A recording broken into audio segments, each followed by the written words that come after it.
आपल्याला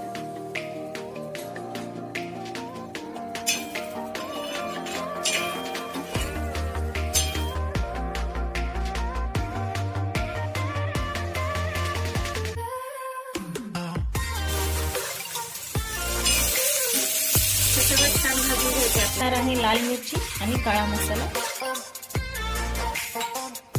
आणि मीठ.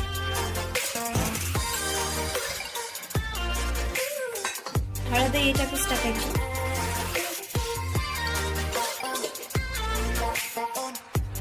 आणि आता हे मिक्सरला बारीक करून घ्यायचे. आणि मिक्सर मध्ये बारीक केलेला मसाला,